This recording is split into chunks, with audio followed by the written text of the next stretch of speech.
Chào các bạn đến với kênh Tiếng Việt miền Nam cho người nước ngoài. In previous videos, we have learned the difference between the and the. Today, we will compare the and the. Let's begin.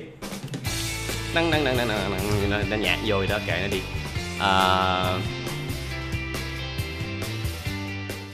Okay, first, the T. T in Vietnamese is not like in English. In Vietnamese, the we use the tip of our tongue touch the upper alveolar. Ta.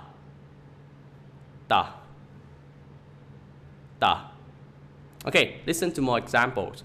Tìm tòi, tính toán, tù tội, tàn tật, tươi tốt. So that's the ta. Remember, don't make it aspirated like it's ta, not t. Now practice in sentence. This is a long sentence, so I'm gonna read from the papers, okay? Tôi tuột tay tôi từ từ, từ tay tú, tú tím tái, tức tối, tán tôi tới tấp. One more time. Tôi tuột tay tôi từ từ, từ tay tú, tú tím tái, tức tối, tán tôi tới tấp. Next is the D with the line. The D sounds very similar to the English D, as in doctor. Listen and repeat after me. Đi, đứng, đa, đoan, đu, đủ,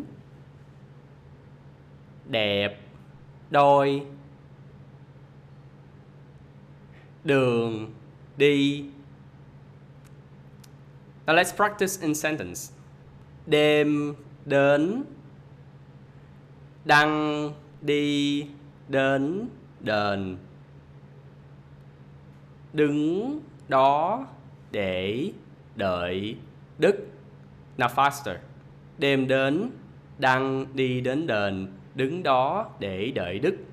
Now let's have a comparison between the and the. Listen and repeat after me. Feel the difference. Pa, da.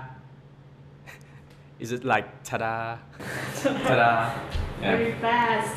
Make it slow, please. Tán, đáng, tè, đè, tại, đại, tủ, đủ. Now, lastly, let's practice the and the in sentences. Tối, tuần, đó, Đức, đi, Đức, Tú, định, đi, tiễn, Đức, Tú đi tìm Đức, Đức đi tìm Tú, Tú đứng đó đợi tới 8 tiếng, Đức đã đi Đức. Okay, now one more time I will speak faster just to practice. Tối tuần đó, Đức đi Đức, Tú định đi tiễn Đức, Tú đi tìm Đức, Đức đi tìm Tú, Tú đứng đó đợi tới 8 tiếng, Đức đã đi Đức. Okay, so that's all about the and the. Now let's have a little practice. Listen and choose the word that you hear. 1. Từ nhà tới trường tôi mất 5 phút. Từ nhà tới trường tôi mất 5 phút. 2. Tôi thích đọc sách. Tôi thích đọc sách. 3. Tôi đi tu để tịnh tâm. Tôi đi tu để tịnh tâm. 4. Tối nay Đình đi đám tang.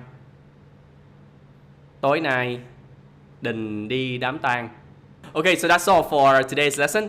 Comment your answers below and we will check it for you. Okay. Okay, to learn more about pronunciation, click on the description. There's a self-study course for you which cover every aspect of Vietnamese pronunciation, which will help you to pronounce every Vietnamese word without understanding it. At the moment, there's a 10% discount on that course. Click on the link below. It automatically added the coupon into your discount. So see you in that course. To watch more videos on every Wednesday, click on the subscribe button, turn on the notification, and see you on next Wednesday. Cảm ơn. Tạm biệt, hẹn gặp các bạn vào thứ Tư tuần sau. Bye bye.